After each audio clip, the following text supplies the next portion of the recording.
All right, now I'm going to say welcome, everyone. My name is Lori Chelius. I'm one of the co-founders of Origins Training. We're thrilled to be here to launch the Resilience Learning Community today and so grateful to have all of you here with us. Before we get started, just a few thank yous.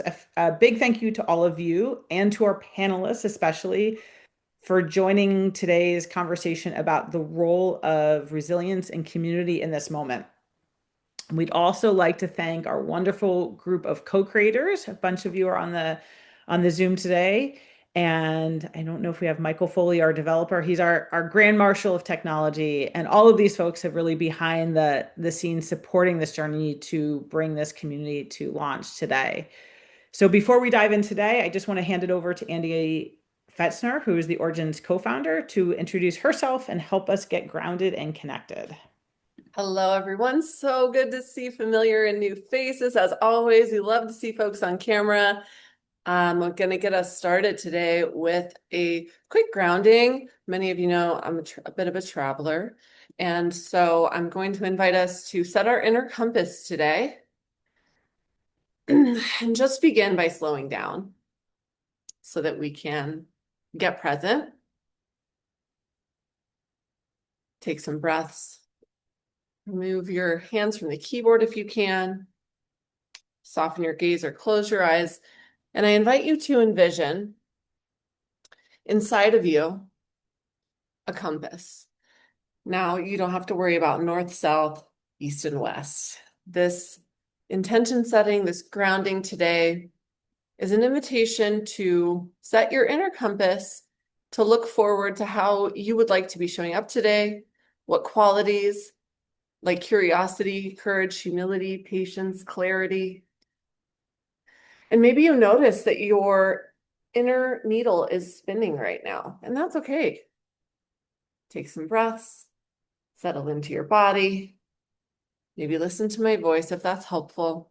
And just notice what quality you would like to orient towards as we begin. We're not trying to achieve any particular goal, just facing in an intentional direction. Notice what it would feel like to point your inner compass toward that quality. I'm going to say curiosity for myself, humility, maybe steadiness, maybe towards openness of something you might not know yet. Let this quality be your guide through today's connection, through today's panel, through today's launch, our learning and conversation as we come together. There's no map, just our shared journey. And this small act of choosing your direction can shift how you move through the next hour. So we welcome you. And we begin. We begin together. We begin connected. And in the interest of connecting, in the interest of coming together to launch this resilience learning community today, we invite you all to share in the chat. Welcome. To share in the chat an emoji or a word that represents what you're feeling right now.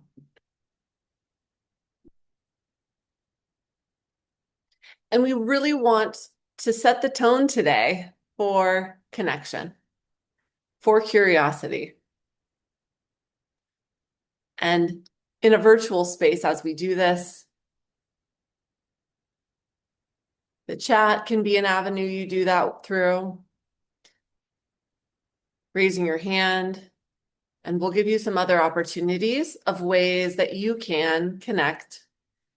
You can move towards your inner goal. We see some fun ones here. Curiosity, I like this one, Amy. Very cute. We've got some love in there, some celebration, some peace. And please do continue to introduce yourself if you haven't yet.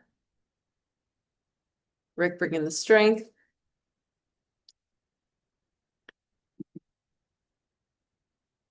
So in the interest of just entertaining your curiosity, I want to share a little bit about what this Origins Resilience Learning Community is all about. Our tagline is learn, teach, and connect.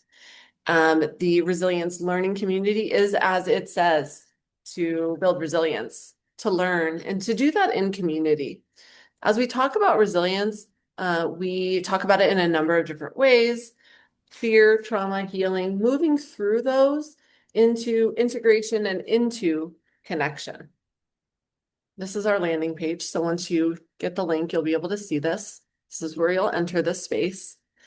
And you might be curious as to why we created the Resilience Learning Community. Well, my word of why I do what I do is inspire. Lori's word of why she does what she does is belonging. We had a beautiful journey over the last, I don't know, 10-ish years.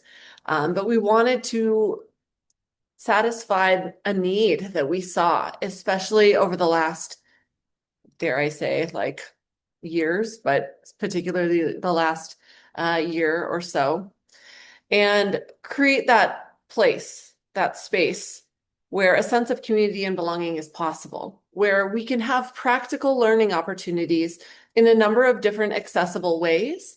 We also recognize that there's a need for a space of hopefulness during a time of hopelessness that many of us might be experiencing on occasion, moving into action from that hopelessness. The Resilience Learning Community is the space where we are bringing a number of different professionals, experts, and I say that word broadly because all of you are experts in your own work. We know that, and we want everyone to be able to learn, teach, and connect with one another. We have an abundance mindset when it comes to this community and this approach. So why we are where we are today. Grateful that y'all are here joining us. And we have some incredible panelists that are going to be sharing their knowledge, their stories, how they've gotten to where they are, where they're going, and what they're bringing. So I'm going to introduce them. I'm going to get off of this screen here. We have Dana Brown. She's the director of the Cooperative of Communities for PACES Connection. We have Rhonda Fitzgerald. She's the executive director at Sustained Dialogue. We have Rick Griffin with us. He is the executive director at Community Resilience Initiative. And we have Jesse Kohler, and he is the executive director for Campaign for Trauma-Informed Policy and Practice. And we welcome everyone who was a little late to join. Please do introduce yourselves in the chat. We talked about curiosity, and we're grateful that y'all are coming with curiosity. We want to hear what you're curious about. So I'm going to share a Menti, fun little tool that we use as a way for us to connect in this virtual space. And we invite you to share any questions that you might be coming with today. You can also put it in the chat. We're versatile. And anything that I've said so far, that you've read so far, that you're hopeful about that this space will provide or could provide, or questions for our panelists. We have brilliant minds in the room, and we want to invite you to share any questions that you have with them, and I'll be facilitating those questions in this workshop today. Lori, will you drop that in the chat as well too, so folks can click on it? Thank you. Thank you, Rhonda. Look at this teamwork.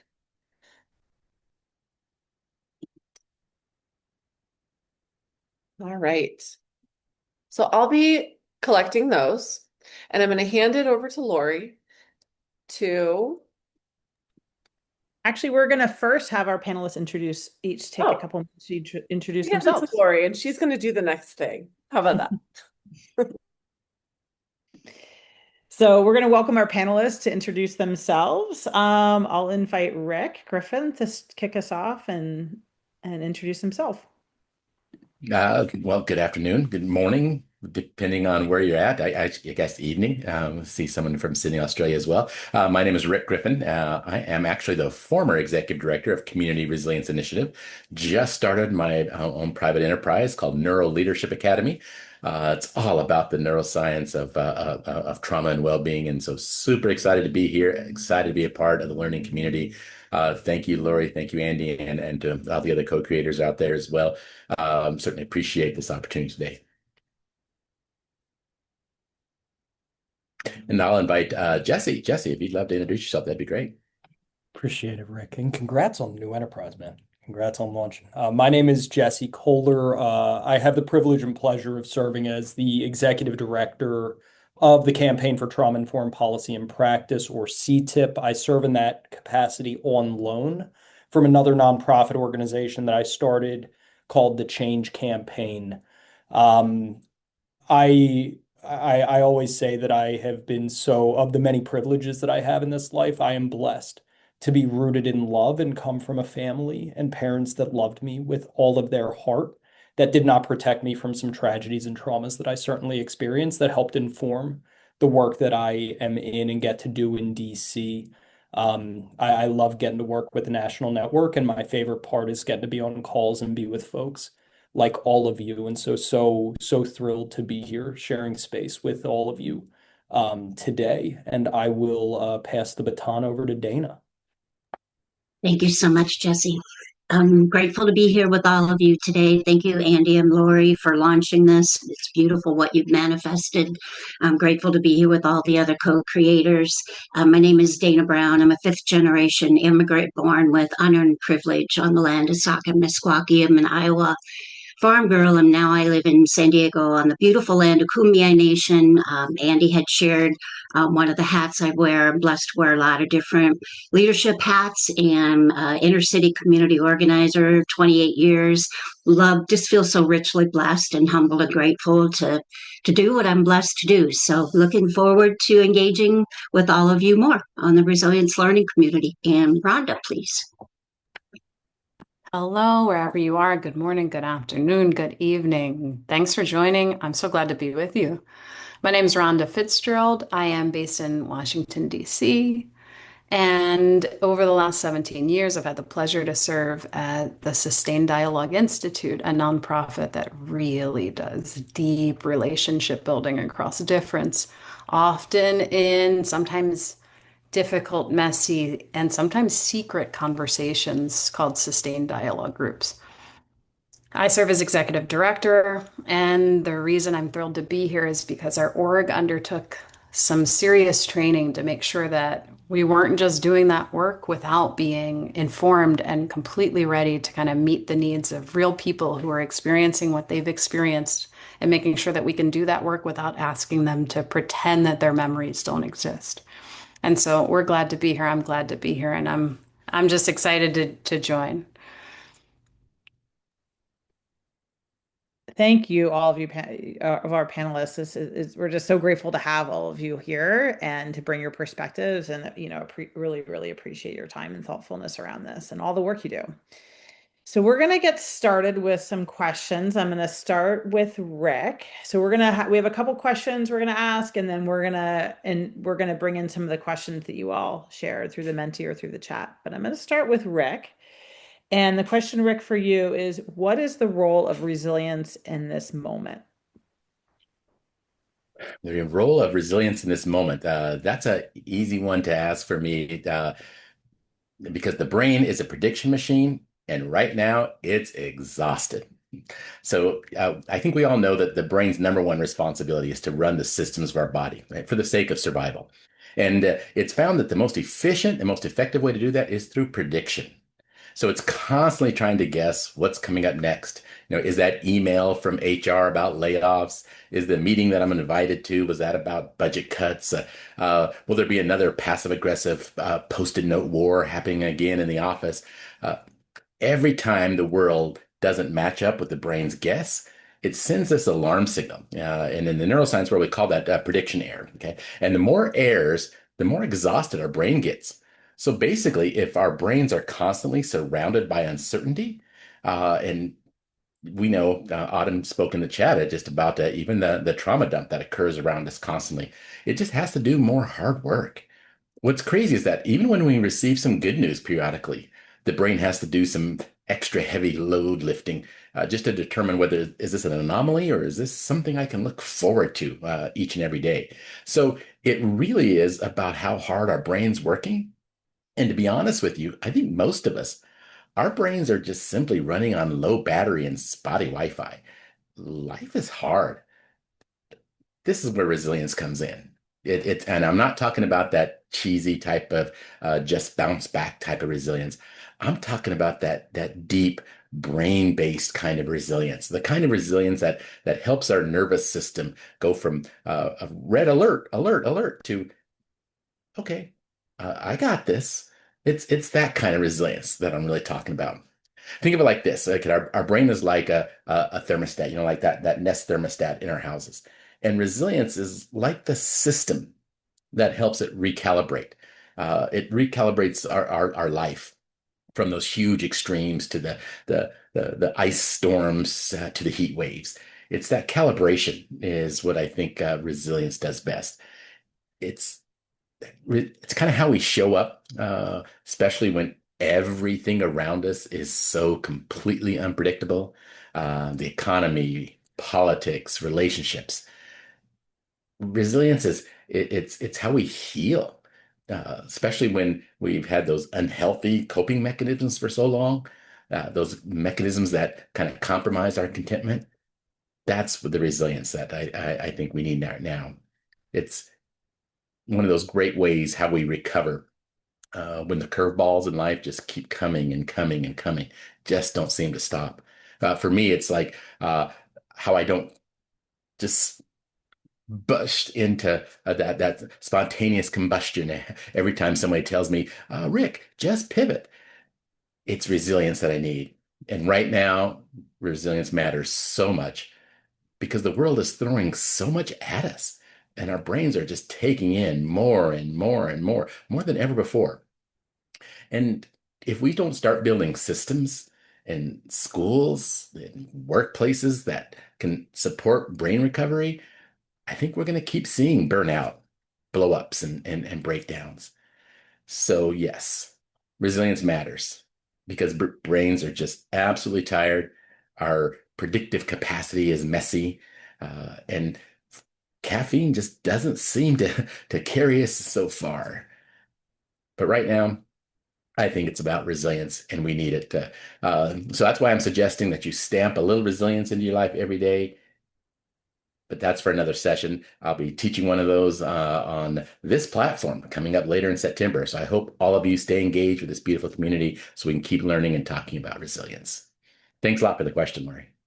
Oh, thank you, Rick. I love the term that you use, the curveballs, because it does seem like they're pretty constant right now. And you just, I feel like you just gave me just really simple language to understand just the exhaustion that I think we're all feeling right now. So thank you for that, Rick. Want to pivot to Jesse with the next question. So can you speak to, Jesse, the role of community? What's the role of community within the context of resilience? Yeah, I'll do my best to follow Rick, which is always a daunting task. But to start, I think that a lot of times when we talk about trauma and resilience, we focus on the individual, right? And too frequently we put the onus and burden of trauma and resilience solely on the individual. And if we picture the social ecological model or framework, we oftentimes fail to recognize and see, which Rick just spoke to, the ways in which traumatized systems and communities and organizations can perpetuate stress and adversity and trauma disproportionately on those who have been marginalized and oppressed, which then create the predictable outcomes at the individual and family and community levels that we hope to intervene on in the first place. And so we need to also be able to address community trauma and build community level resilience. And a lot of times for the reasons that Rick talked about, where resilience, the technical definition in physics terminology, is about bouncing back, We sometimes will use language of transformational resilience, which is what Rick was talking about how we grow through the adversity and the stress that we face to be able to get to new places and not have to just put up with the stress and be able to bounce back to again withstand another blow, right? To be able to build differently.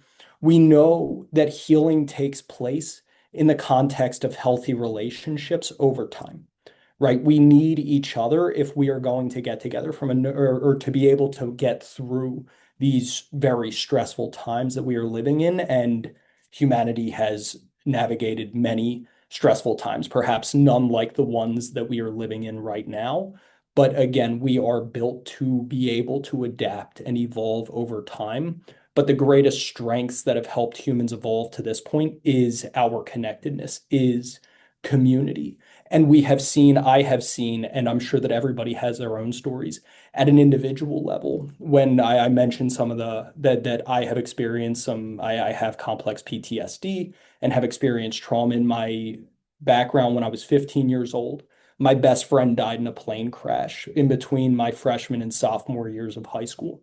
And the way that the community came around to support each other, because that was a devastating event for the entire school community, the broader community at large, the way that we were able to support each other as we navigated that grief while continuing to grow together stays with me to this day. And I know that I would not have been able to get through that without my family, without my friends, without my community, without my teammates, and having baseball, going back to the curveball metaphor, of having something to look forward to every day in the most trying times. Those sorts of community opportunities that help build resilience during that time were so critical.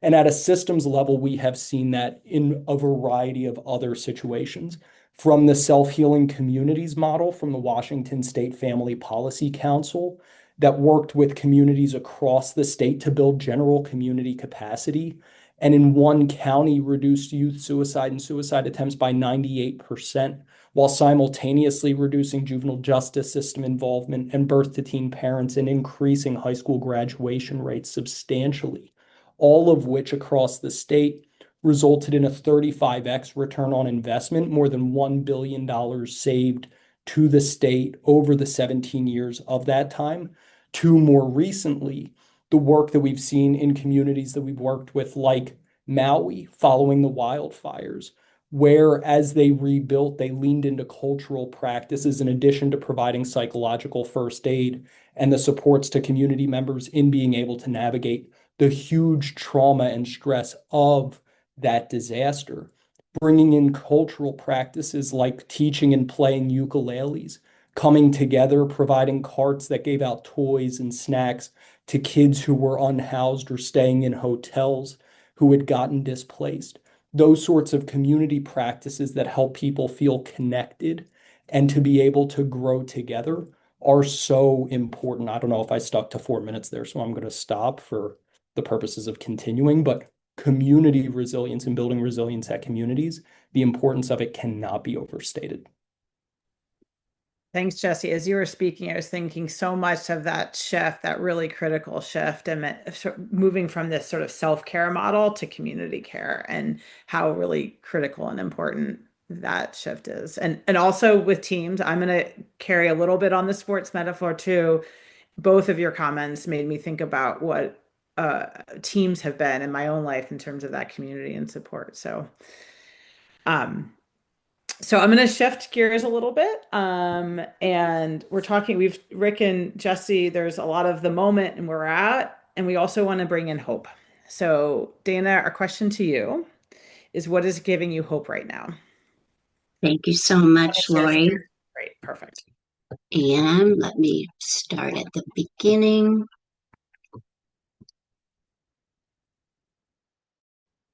So, what is giving you hope right now? I wanted to share something tangible that I'm just exhilarated to be part of in San Diego County, and hope is healthy outcomes from positive experiences, with which both Rick and Jesse talked about. And Dr. Robert Sege was on the research team with Dr. Christina Bethel, Dr. Jeff Linkenbach, and others with a positive Childhood Experiences Research, released in September 2019. He's now out of Tufts University, and he has the Healthy Outcomes from Positive Experiences. You see the 4 pillars, and it's very flexible. And I'd be thrilled to connect you with anyone if you'd want to learn more about it. This was something that was held in San Diego County that YMCA is the first hope informed in the nation. Child Welfare Department actually reframed to Child Family Wellbeing, first hope informed in the nation. Rady's Children's Hospital, first hope informed in the nation. SDSU, first hope informed university in the nation. We're actually expanding to other universities, community college, private and public universities in San Diego County. So this is a kind of a high level snapshot. And we have a Balancing ACEs with Hope community on PACES Connection. And when the Positive Childhood Experiences Research was released, our founder, James Stevens, rebranded ACEs Connection to PACES Connection, Positive and Adverse Childhood Experiences. So this is that next level up. We had an in-person convening with all these different entities. This is a blog post that I wrote on what we did on June 17th. Dr. Sege was there. It's all very exciting. And so when he was a keynote for a California statewide prevention convening in February, this was one of the slides that he had in his keynote. And so you can see it builds on adverse childhood experiences and then positive childhood experiences. And now the next layer up is healthy outcomes from positive experiences. And Dr. Sege is doing this work. This is a link to the Hope National Resource Center at Tufts University. And any of the slides, I hope Andy and Lori will share them with you. Any of the slides with content, you click on a link and it'll take you right there to that resource. Everybody I know is busy and want to create a really convenient time for you to access this. So when Andy and Lori invited us as panelists, and we shared there was a question that we wanted to respond to, I thought, my goodness, I know hope was small letters. I wanted to share hope in capital letters, healthy outcomes from positive experiences, because it is so tangible, so accessible. I'm really passionate about it, and I would be thrilled with any of you want to be connected to any of this. Be thrilled and just so grateful to be here. Andy and Lori, thank you so much. And I'll put in a plug for Dana. I mean, Dana, you bring light and hope into every space you enter. So I just wanted to say thank you for that. And if people want to experience more of Dana, she'll be offering a workshop in September, and we can talk more about it at the end. I'm going to shift gears and invite Rhonda, our 4th esteemed panelist, Rhonda Fitzgerald, and ask you, what is a small thing you've been seeing people do that's making a big impact? Hi, everybody. I was thrilled to answer this question because when I'm overwhelmed, I always try to think no more than 1 to 2 steps at a time, and sometimes not even more than 1 to 3 days at a time, just in the present tense. And that's sort of when I want to start to talk to you about small things I've seen that help really start to build community and resilience in this time. So first, I want to start with a personal anecdote. I live in a neighborhood in Ward 7 of Washington, D.C. It's called Parkside Mayfair. Many people don't know what it is, which is nice because it's quiet, but in many ways we're a place that experiences food insecurity and has a lot of environmental needs for resilience, we'll say. Our neighborhood was formed about 8 years ago. And so in the last 8 or 9 years, we've been trying to create a community. And I want to talk to you about some of the things I've seen that have really built resilience in this very personal anecdotal way, because I think that they map onto sort of what we do in our organization, which relates. So I administer the neighborhood group chat. Have you seen these next doors or the neighborhood group chats? I would like you to know that it's not a coincidence. Probably some of you are the person who, if I email that group chat, I might get to you on the other side of a neighborhood group chat. So I have a little math question for you. In 2017, I offered the first free extra, I have too much cheese. I need somebody to take all this cheese.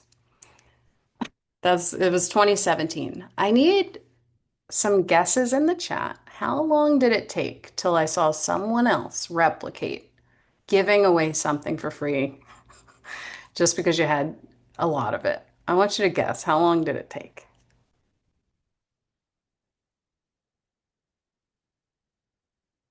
We've got 5 minutes, less than 5 minutes, 2 minutes, 3 seconds.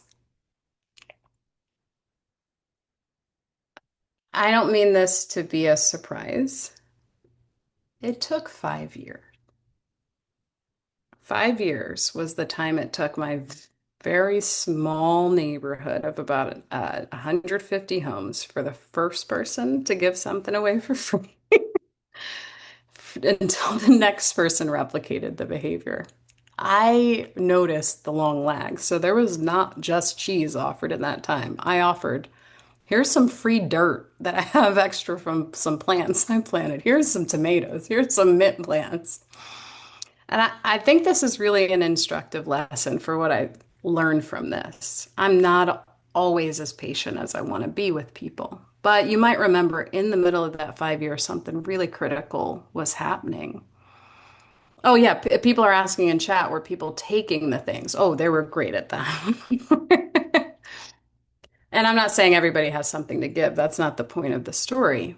But what I did notice is that when we were in critical times nationally, systemically, even community in DC, it was much less likely that what people used that chat for was building connections that kind of mutually benefited.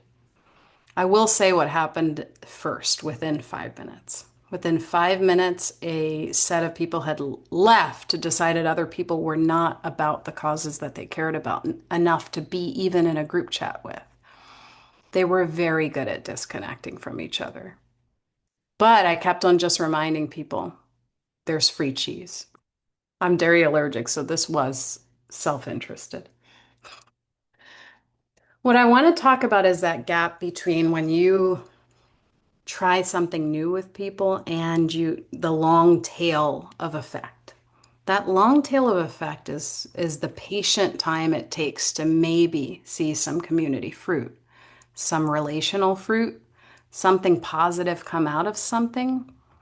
What I'm learning for myself, for my community, even in our workplace, is that it takes time. No matter what you're building, it's going to take a little bit more time. That's not a bad thing. In that time, we get to learn. We get to learn what we need. We get to hear from each other, and we get to collect the baseline. Just like Jesse said, one of the key parts of our work is building relationships. We don't just put people into hard conversations, let them sit there and sort of not have it be an experience that's meant to build something bigger. But the purpose of our difficult conversations are to build relationships across difference and to take action about the things that brought them together in the first place, even if it was conflict at first. Usually the minimum amount of contact hours for a dialogue group like the ones we bring together, 15 hours. That's a lot of time.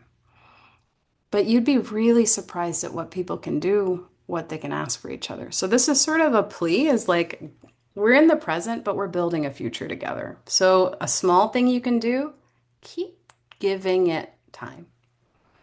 If everyone unsubscribes from the group chat, whatever that may be in your context, there's a metaphor in any context. Keep trying, keep planting seeds. Now it is a robust space of, I'd say, supporting each other. Does anybody want this? Does anybody need this? Is anybody looking for this? And it's something that I saw in my mind's eye a long time ago. That's what I'm hoping to kind of offer. And so and now we have everybody in the chat talking about giving economies. And I want you to now think about the 5 years that was between 2017 to 2022. Now, when I look back and I think, well, what else? Like, how could it have been 5 minutes? And so the small thing I'm going to ask you to do is, when there's an offer of community connection, take it. And when there's a chance to wait it out when you don't see it coming back, just remember, well, that was 5 years for cheese. So, and that was cheese. That's really where I want to go, a starting point. Thank you, Rhonda. I'm just writing down the quote 5 years for cheese. I noted that one. That's great. But I love the visual that came to mind as you were sharing this story is just that seed, that planting of the seed. And the quote that came to mind was there's a quote from Brene Brown of stories or data with a soul. And I love when we talk about sort of seeing impact, how storytelling is such an important part of sharing that. So thank you for that. So we want to shift gears a little bit and hear some questions that you all have in mind. And I'm going to hand it back to Andy for that. You almost called me Auntie Andy. That's what my nephews call me. So sweet. All right. So great questions. Really excited to share these questions. I'm going to start us off with one that is for the participants in this group. What drew people to this event? What lights you up? And what support is needed to make space or more space for that? So, what drew you to this event and what lights you up and what support is needed to have more of that light shine brightly in whatever space that you're in? And let's see what we get. And you know what? I'll invite folks to come on audio too if you want to raise your hand or if you want to just come off of mute. Heather's here for the contagion. Well, well, well. Let's see how it goes. Who wants cheese? Daniel says the knowledge that is given from multiple people, the collective wisdom, absolutely. Together, alone we know a little, together we know a lot. Generally takes me a couple times with quotes.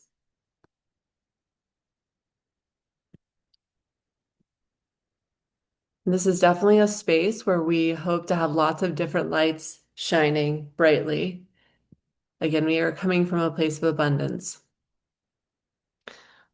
And as you continue to share that answer to that question in the chat, I will ask the panelists, what are the most effective approaches to building resilience from a public health perspective?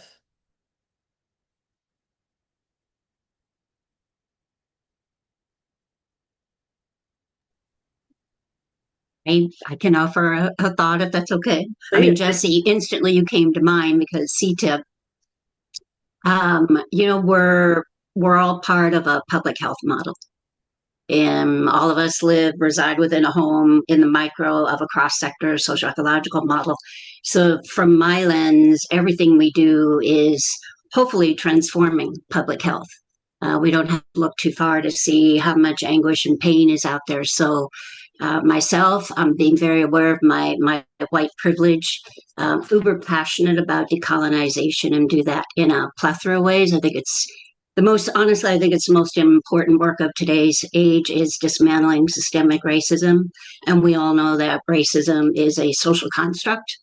0% is biological. So all of us can be part of the solution. And like I share with people when I train nationally, if you're not part of the solution, you're part of the problem. Well, everyone here is part of the solution. So really grateful to be here with all of you today.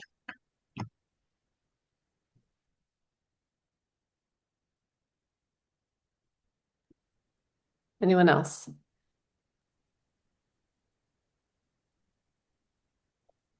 Andy, do you mind repeating the question for me really Yes. quickly? What are the most effective approaches to building resilience from a public health perspective? From a public health department. So my brain did the thing that it does and predicted. Yeah, so I think that the only thing to enhance is a lot of times from a systemic level, we see a treatment first approach, right? Instead of a true public health model and approach. So really enhancing primary prevention as best as possible, building those systems in place and then strengthening and bolstering intervention and treatment systems where necessary. But rather than creating that bottleneck where we're just trying to treat needs when they arise, doing our best to reduce and prevent as much harm as possible and really taking that approach, which obviously is the calling card of public health professionals. And at a systems level, we know that that can go so much further. There's a lot of wonderful work out there being done to learn from and model and replicate for sure. Thank you. Go ahead. Yes, hi. Good to see you. Hey, how are you? Good to see you again. you know me, so you know that my whole life I've been in public health and trying to build connections and everything. But I think in the situation today, I see a lot of fear that kind of limited cooperation and increases, I guess, competition with different programs and services and stuff.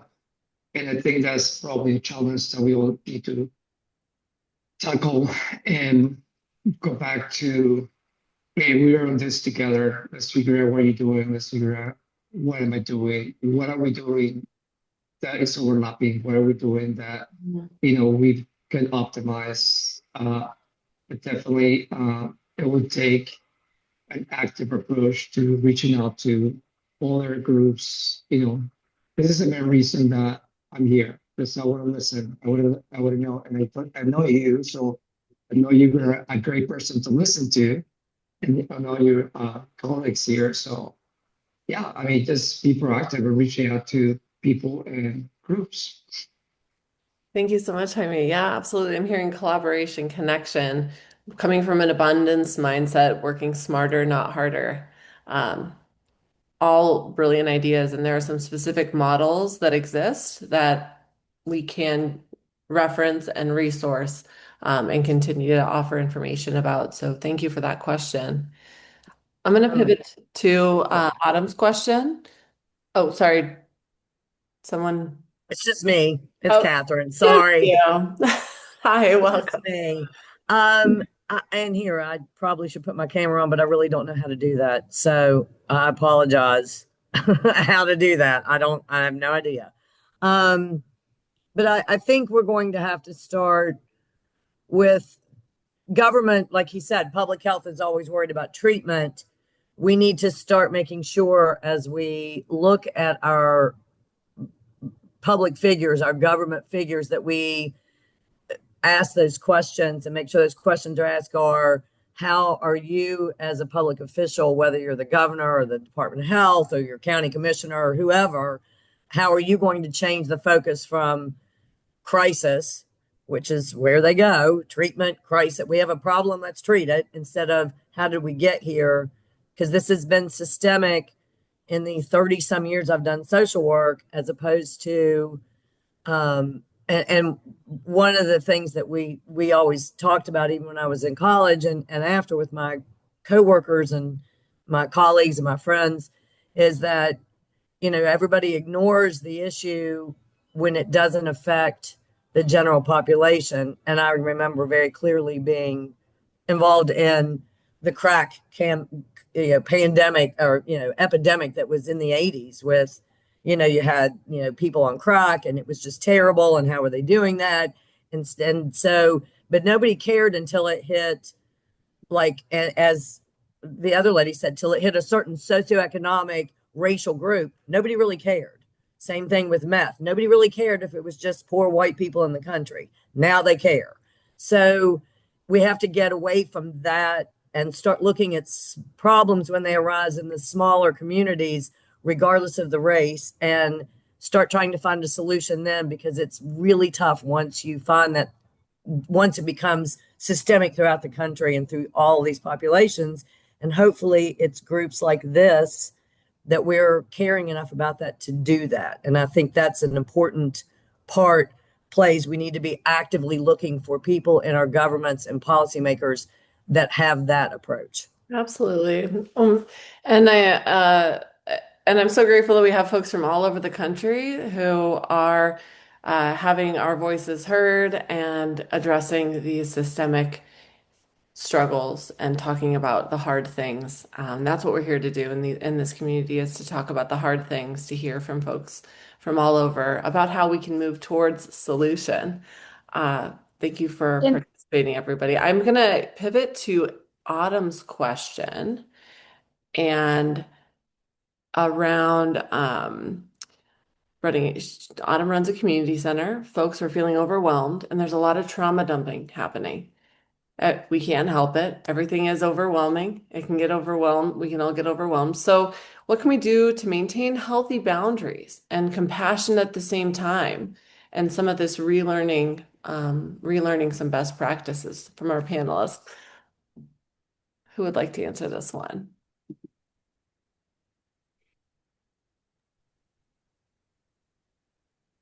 I don't mean to take up too much space and really want to hear from others, but one organizational practice that we implemented at CTIP, if it's helpful at like an organizational level, especially with staff, is a lot of times we have meetings that are talking specifically about programs or operations, and we implemented, in addition to those meetings, biweekly process conversation, because we want to recognize the humanity, and there are a lot of things that are going on that aren't about trauma dumping, but are about discussing how the work that we are in impacts us on a human level, which creates a boundary and a space to have difficult conversations, to engage in kind of the humanity of those discussions, while also ensuring that then the team calls that we're on that need to be about programs and operations to ensure that we are working toward our mission are able to be focused at that level. Obviously, that's a very specific answer about staff as opposed to constituents that you work with and serve, but wanted to share that as one idea. Thank you, Jesse. Process, not just outcomes. Dana. Yeah, thank you so much, Andy and Jesse. I just put in the chat what actually pays my bills is trauma resilient educational communities. And we have a certification as a trauma resilient professional that's for social workers and educators. We have another one for healthcare professionals. And then I put in the chat, we have a free trauma resilient parent certification in English and Spanish, free for any parent or guardian around the world. And that one is not college level. However, it's very comprehensive. It's ACEs and PCE, multiple intelligences, self-care, narrative resources, etc. The other ones are 3 college level courses, the professional certification and the healthcare certification. So that's another tangible way, Autumn, for your consideration. And if I can help in any way, I'd be thrilled to help. We want 8.5 billion people in the world to know about all this. Just 8.5, Dana, huh? 8.5 billion. That's just what we're 8.5 billion. Just 8.5 billion. No big deal. Awesome. I know the world would be a better place today if everybody here, like all of us, you're all heart-centered leaders on the front line of systems change. And just want everybody in the world. Every problem won't be solved, no, and it would be a kinder place today. Echo, echo, echo. Absolutely. And we want to push out this message and give as much connection and opportunity for folks to access these links that we have in the chat, these resources. So please know that you'll get an email after this panel today with additional information. You'll also have the opportunity to connect with our panelists and one another. So folks who've spoken out today and you've heard something you like, maybe you saw something in the chat, we want to offer the opportunity for you to connect through logging onto the site. So this is the community. We're going to launch this today. We're going to drop this in the chat. Please don't overload our site. No, I'm just kidding. Please do. 8.4 billion people. So I'll sign up. We have 2 different levels of membership. We want everyone to be able to access this community. And so when you join, you can join as an explorer, and it's free. You get access to the community learning portal. You get personalized member profile. You can fill out as much or as little as you'd like about yourself in there. The more you fill out, the more people will get to know you. You will be able to attend the community check-ins, which are monthly. I'm going to just say that some of the questions that we weren't able to answer and address that you all had, brilliant questions, by the way, we will be bringing to that community check-in and having further discussion there. We have a 3 tips for building resilience webinar that you'll get access to if you didn't make it to the previous workshop that we had back in June. And you'll be able to see the shared community calendar. So join as an explorer on the site that is in the chat. And for the folks who are in here today, we wanted to offer something special. If you join as a champion member, it's just if you want a little bit more, you want to connect a little bit deeper and be able to message people and build your network. Somebody asked about how can I build my network using this site. It's an opportunity as a champion, you can message folks, you can connect with folks in the Explorer, see what trainings and workshops folks are attending. Our panelists will be doing some workshops that you'll have access to, and you'll get a discount on those workshops through the champion membership, or there is a rate for explorers as well. I'm trying to see what else. Quarterly organizational spotlights. So highlighting certain organizations, you can attend those if you're an explorer for a small fee. I think it's $15 or something. And those are free for champion members. So if that's something you want to try out, please join today. And again, we love a QR code to give you easy access. We're also going to put the link should already be in the chat for you to go ahead and join. If you join today as a champion member, I'm going to hand it to Lori to kind of give you the details about this so that I can get on the chat and answer any questions about the tech stuff. Yeah, thanks, Andy. So one thing I just wanted to mention as well as part of the champion membership is we have a foundational training on trauma-informed approaches that is on demand, and you'll have access to that as part of the champion membership. As part of this offer, we're also doing a live training, foundational training in a couple of weeks, I guess about 3 weeks, on August 14th, the basics of a trauma-informed approach. So that is free for champion members. So again, that's like if in between now and Friday, we're offering $30 off of that annual membership. And as Andy, one of the things I wanted to really emphasize here as we're talking about is what Andy said at the beginning, which is this abundance mindset. We're going to be doing trainings. We have Dana's going to be offering a training. Rick's going to be offering a training. Rhonda, we're hoping we're getting you on board and we'll be able to announce that one soon. But we have there's just such a wealth of wisdom and in this space. And what we really want to do is help create a space to bring it all together with this. So with that, I want to thank all of our panelists so much for their time today and all of you. And Andy, is there anything else you wanted to say to help check us out or other questions that exist as we are signing out? I wrote a couple notes that I just want to share, I guess. We aren't meant to navigate this alone. I think that was hopefully emphasized in the answers, the conversations today. And that's really why we're doing what we're doing with this community. With everything that you've heard today, with everything in mind, with everything in your heart, maybe we can check out today with kind of what we checked in about, which is an emoji or an emotion word about how you're feeling and how you're feeling leaving today. Also open to any questions you have about the community itself or membership or anything like that. We'll stay on for a little bit to answer those questions. But as you're checking out, I just want to thank all of our panelists and thank all of you for taking time out of your busy days, out of your busy schedules for yourselves. Really, this work begins with you. Somebody asked, how does this apply to my organization? Because you're in it. That's how.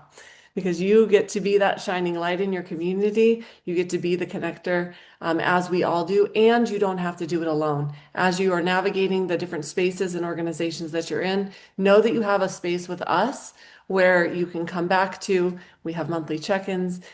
You have the ability to message one another and network, get training that you need to, get learning that you need to, build that resilience. And we look forward to what's ahead. This is just the beginning, everybody.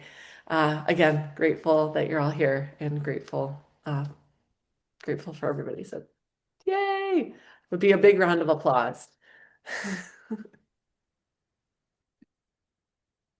Lots of vulnerability today too. Just want to acknowledge that as part of the culture that we're creating in this space.